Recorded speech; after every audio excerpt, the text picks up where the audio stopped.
Audio on demand from Vision Christian Media. This is Bigger Questions with your host, Robert Martin. Welcome to Bigger Questions. Today's big question: how can young people thrive in an ever-changing world? We're asking today's big question to Sharon Garro. Sharon works as a child and adolescent psychologist, specialising in education and wellbeing through strength-based practice. She's worked as a psychologist for over 15 years and is presently the head of wellbeing at Red Rock Christian College, an independent school in Sunbury, northwest of Melbourne. And she joins me now. Sharon, welcome to Bigger Questions. Hi, Rob. Thank you very much. Now, Sharon, you work at Red Rock Christian College. Now, this is not based at Uluru or connected to potato chips, is it? No, and it's not the School of Rock either, although that would be quite fun. So why Red Rock? So it's actually, we used to be called Sunbury Christian College, but then we moved to a new location, I think it was 12 years ago, and this area of Sunbury is actually called Red Rock. So there's a few different landmarks that are called Red Rock, but there's a big red rock, and so that's why we decided to take the name so that we could just keep the authenticity of where we're based. So is it common to employ psychologists, particularly in small schools? Look, I've been working in schools for probably actually nearly 20 years now, and earlier on it wasn't very common. It was only the big private schools that could employ a psychologist, and usually they were employed and they sort of were off in a little, annex, the wellbeing team or the school psychologist. And in government schools, certainly there might be one psychologist working with 10 schools. So to be employed at Red Rock was a bit unusual, but what was most unusual is the fact that they didn't just get me coming in as a consultant, which is what I often was in other schools. They employed me for 3 days, and that was the testament to just how important they think wellbeing is. But the other thing as well, I think that was really unusual is, from the get-go, my position was very much integral and embedded with the rest of the school. I wasn't off, in an office that just receiving referrals. Yeah, so you weren't peripheral to the school's vision Correct. and values. You're actually at the heart of it. Yeah. Exactly. Yeah. Well, thanks, Sharon. It's wonderful to have you today. We're looking forward to talking about wellbeing, particularly with young people. But to kick off bigger questions, we like to ask a couple of smaller questions just to get us thinking. Today, we're asking Sharon Garro about how young people can thrive in an ever-changing world. So, Sharon, I thought I'd ask you a smaller question today about the challenges young people face in our world today. Okay, there's just one question, and it's multiple choice. Okay, a survey of young people in Scotland was conducted in early 2020 about the things young people were concerned about in the light of lockdowns and COVID. Now, according to this survey, which of these things wasn't identified as a key concern for young people today? Was it A, fearing for the future, B, concerned about the educational impacts of COVID? Was it C, concerns surrounding mental health? Or was it D, worrying about an addiction to Fortnite? I was worried at first, thinking, gosh, you're really going to, make me see how credible I am here. But I'm pretty sure that would be D. Okay. Well, that's actually the correct answer. So you don't think that many young people today are worried about getting addicted to Fortnite? Young people, no. It's more of us parents that have got concerns around that. Yes, well, you're right, Sharon. Yes, in fact, 96% of young people express some concern about the future, with also large percentages worrying about mental health, wellbeing, and also the impact of their education because of COVID. But no one reported any concerns about addictions to Fortnite. So, Sharon, you're thriving because you passed. You got our smaller question right. And if we had a live audience today, they'd give you a large applause. Yeah. So well done. So, Sharon, it has been then a tough year for many people, particularly young people, as they're anxious about the future, the impact of lockdowns on education and mental well-being. Now, you're a child and adolescent psychologist. Now, these concerns and anxieties, they don't surprise you at all, do they?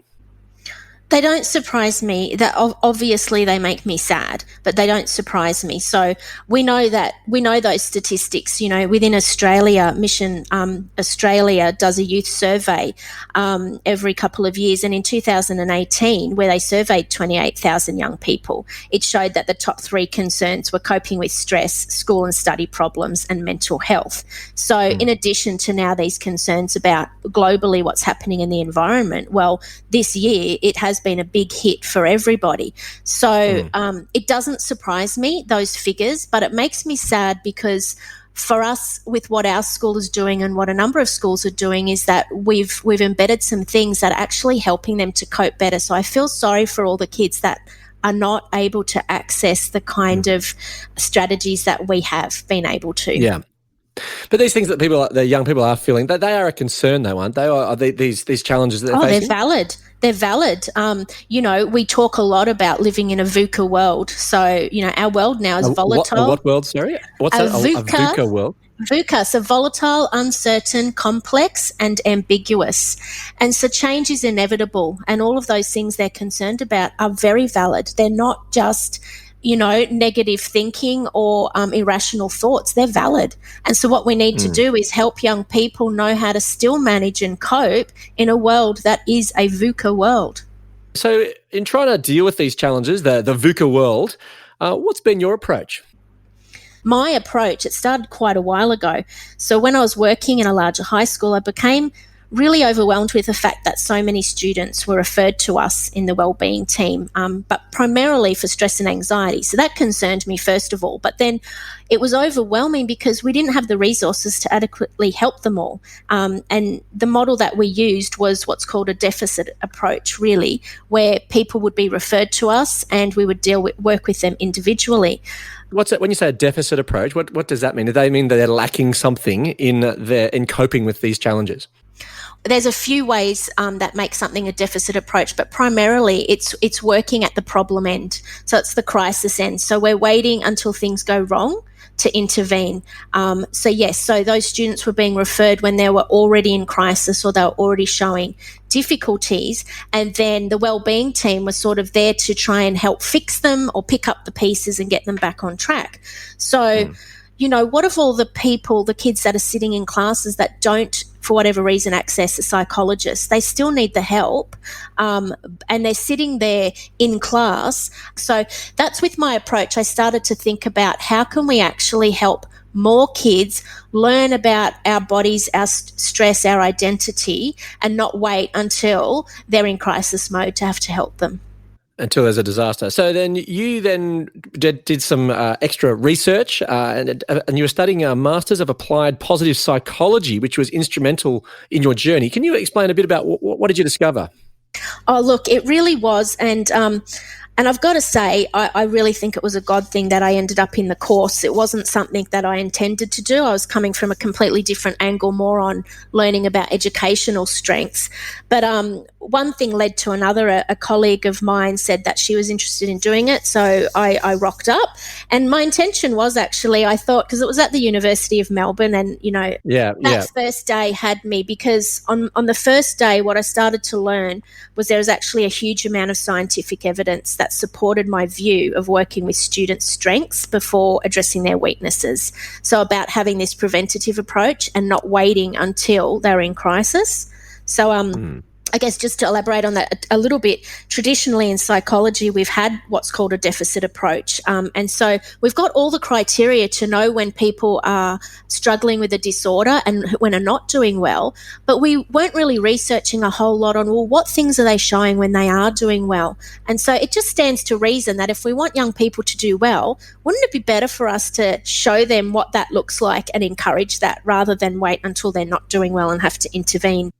So this is, as you've said, a strength-based practice. That's where you specialise in, and so that's really what the positive psychology is really trying to get at. Working from strengths to start with. Yeah, working from strengths, working as a prevention, so actually increasing well-being and not waiting until we are suffering to intervene and do something, but to actually help us to be our best. So it's different from just being optimistic about people? Yes, yeah. So, and this is a misnomer that people have. So what they don't understand about a strength-based approach is that they think it can be just positive thinking or blind optimism. But what it actually is it's more of an effective way of helping students, but adults as well, because this model is for adults. It's not just for students, but to harness what's strong in them so that they're better able to develop their weaknesses. So one of my mentors, Professor Lee Waters from the University of Melbourne, she talks about thinking about a remedial masseuse. and how when someone goes to see a remedial masseuse, they don't go straight for the sore spot that someone might have. They work around that area, the parts that are stronger, so that then when they have to deal with the sore spot, it can take the pressure and there can be healing. So the idea is we're not negating weaknesses, we're not discounting any of that, but you start off with what is strong to then support the growing process. Yes. So, but is this just another educational fad? Well, once again, you've used a very good word, and unfortunately, it has been dismissed as that. Even though, if it's a fad, I think a fad doesn't usually last 20 to 30 years and still going. Well, that's so you then took it to the Red Rock school, and you thought about implementing that approach there. So you approached the principal. So were you nervous before that meeting when you were going to approach or propose this type of approach to embed in the school? Yeah, look, I was, because as I said, for many years, my experience had been going to school leadership, going to principals and explaining, all of the evidence and all of these things for them to have a response of, yeah, like that makes sense. It sounds good. I agree with you. But then be met with, but we don't have curriculum time. We can't do that. All the reasons why not. And for it to be, diminished and negated. In any case, so this time I came in with this idea. And so at first she too thought, look, is this a fad? Is this going to last? What's the evidence? I said, no, please read this book. And so I gave her a book on positive education in Australia. And she went away and read it. And it wasn't long, probably a week or so later, that she came back to me and she said, yep, we need to do this. This makes so much sense, and it aligns with our values. And so she was on board, and straight away she went to our board, school board, and promoted it to them. And the amazing thing is that they said, this makes sense. Why would we not want to put effort into developing the whole child and helping them to cope and experience well-being along with academics? So yeah, and from that point, just everyone, our teachers, our board, they've got it. And so it was the first time that there's been such cohesiveness with people having the same set of values and then making a way for it to happen. Now, you say that this connects with the culture of Red Rock Christian College. So what drives the culture there? Essentially, it's that understanding that we believe that each person is a unique individual. Now, we're not all operating at our best. We all need to grow. And so for young people, we often will say to people, oh, they're not resilient, or they can't pay attention, or all these sorts of things. But when we think about it, they're young people. They haven't learnt to do that yet. And so our approach is the fact that we're not going to punish them for not being able to do something. We want to help build their capacity and help them grow and develop these abilities. So that already was the value and culture of Red Rock, because we do believe, as the Bible says, that we're all fearfully and wonderfully made. So we thought there's no point in saying on one hand we're fearfully and wonderfully made, but then the way that our behaviour systems are says, you're getting punished for acting like this, or, you're in trouble for being like this, or you're really distracting, or those sorts of things. We want to help kids change their behaviours so that it works better for them and for those around them. You have just mentioned a verse from the Bible, from the Old Testament, the book of Psalms, which says in verse 14, I praise you because I am fearfully and wonderfully made. Your works are wonderful. I know that full well. So that verse is obviously very then significant to drive the values of the school. It is. It's one of our, basically it's our foundation. So whatever we do, we come back to, checking, does it honour that truth? So if we believe that truth, again, everything that we put in place has to honour that truth. So it does align with the fact that we all need to learn how to appreciate each individual's uniqueness. At the same time, so I guess I'll give you an example. A common thing in class is you might have a student that's calling out all the time. Now, often a teacher, will not have the language to know how to address that. So we fall back on habit, and we might just say, look, stop interrupting, or stop calling out, or you're so distractible, or things like that. Now that happens a lot, and, there's no blame there because we don't have any other language. But now that we know about character strengths, and we know that each of us are fearfully and wonderfully made, that we have an identity and we have unique characteristics, we're able to say things like, you're overusing your zest right now. I need you to dial up your self-regulation. Now, that sounds really odd right now because people don't know about character strengths. But traditionally in psychology, we've researched what is wrong with people. Like, how can I tell if someone has bipolar or post-traumatic stress or what have you? And then it was around the year 2000 that Martin Seligman and Christopher Peterson, who are pioneers in this field, decided, what if we researched what is right with people? So when people are doing well, what kind of things are they showing? So then we can see if we can grow these characteristics. So there was a 5-year research project done where they researched all different kinds of cultures and religions and moral codes. And as they did that, what they came up with was that there are 24 character traits or character strengths, whatever you want to call them, that people most typically would use when they were doing well. So they're things like love, kindness, humour, self-regulation, creativity, etc. So these are known as the 24 character strengths. Now, what we know is that each one of us has the capacity to have those character strengths. They're inherent in all of us. For some people, some things come more easy. So for me, one of my top character strengths is kindness. To be kind to people doesn't take me any extra effort. It comes naturally. I feel good when I'm doing it. So when I'm in a position to use it and it's acknowledged, that helps my well-being. At the same time, self-regulation is apparently my 24th. So what that means is that, I do struggle with, resisting that second piece of cake or what have you. But what calling out in class. Well, or talking over the top of people is another one of my bad traits.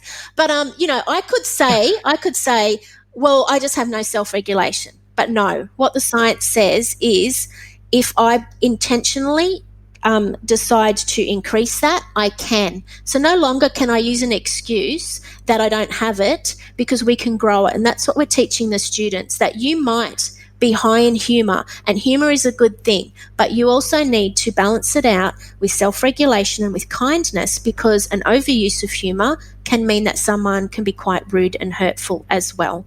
And just, finally, a great example is we've probably all heard people that are really blunt, and they might say, well, I'm just honest. That's just how I am.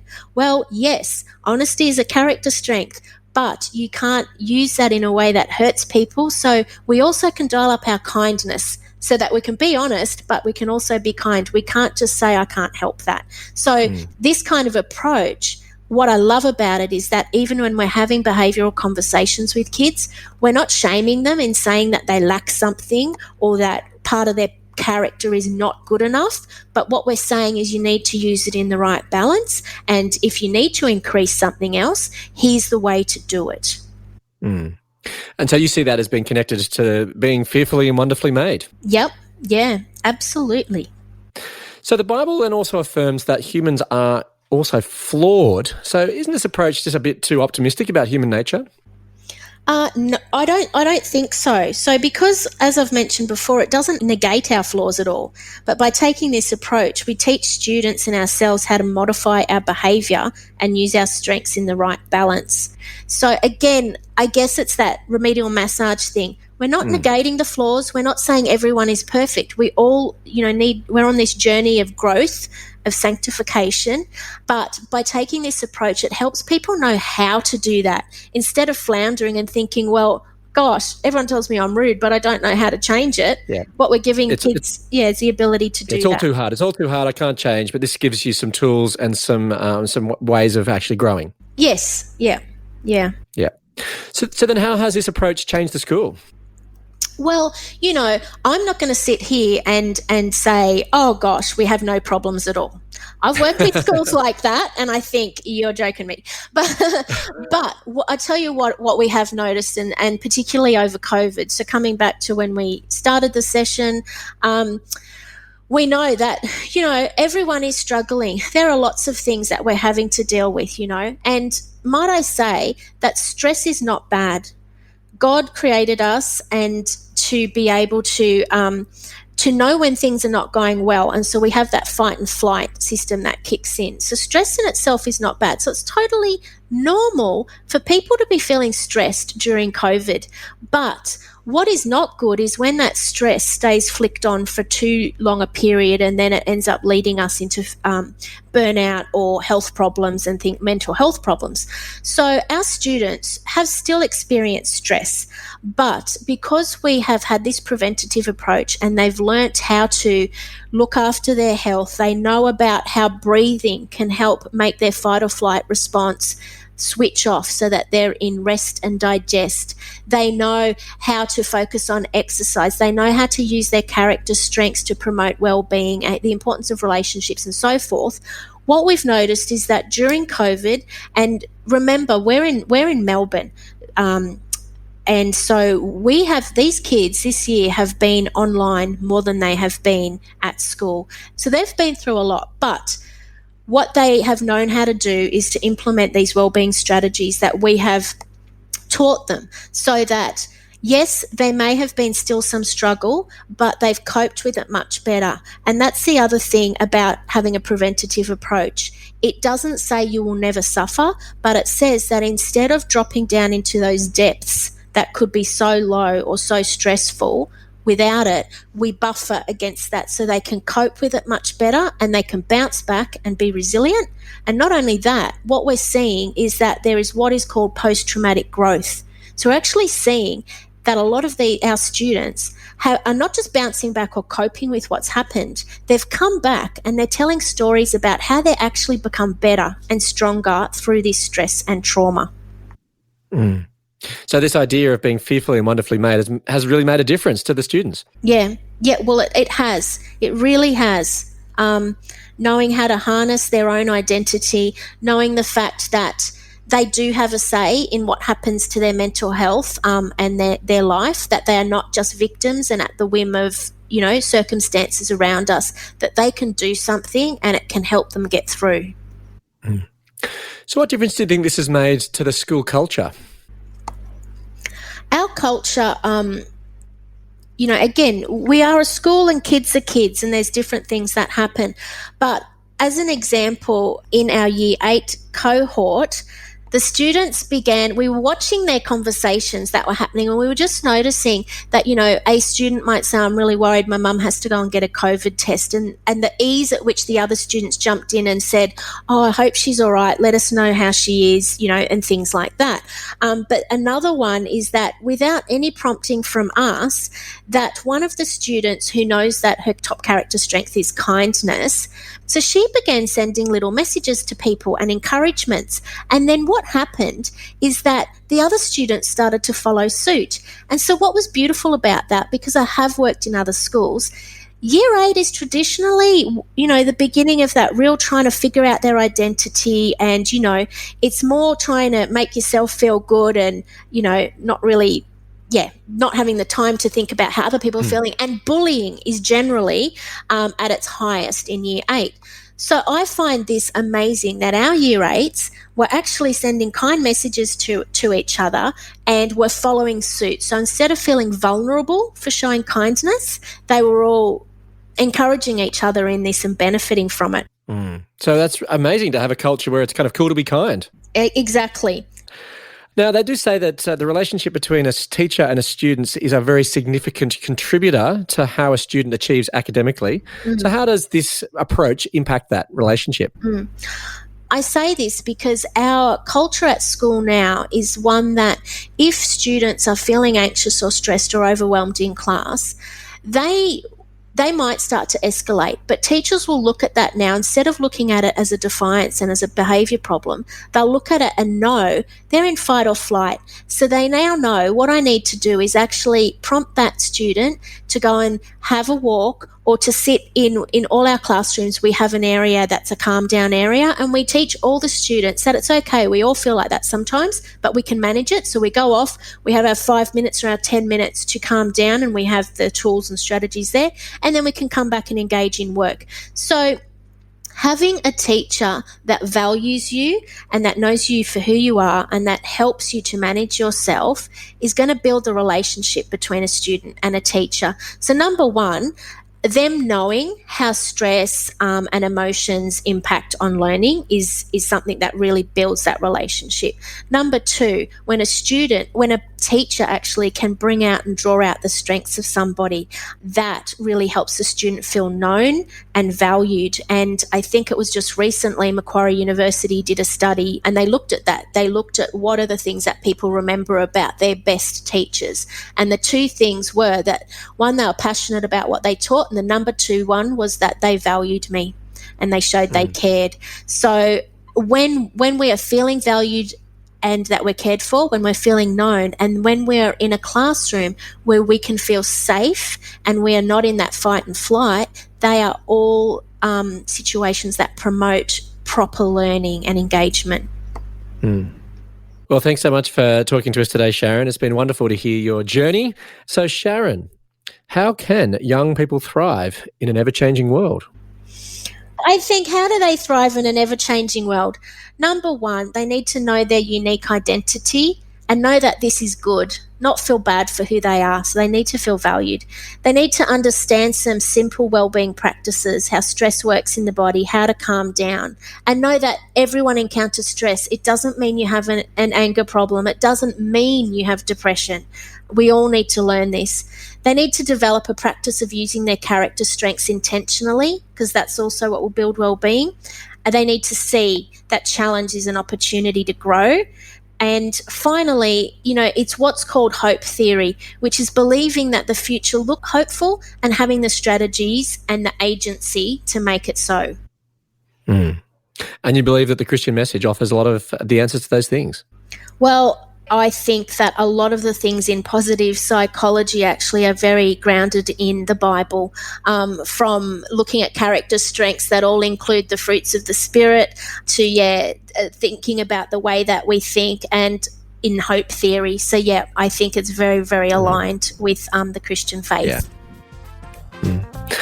Let me leave you with some of the Bible's answer to the big question: how can young people thrive in an ever-changing world? From Psalm 139, verse 14. I praise you because I am fearfully and wonderfully made. Your works are wonderful. I know that full well. I look forward to you joining us next time for Bigger Questions. Thanks very much to our guest today, Sharon Garro. Thank you so much, Rob.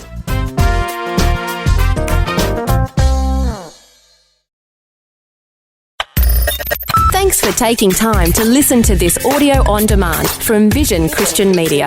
To find out more about us, go to vision.org.au.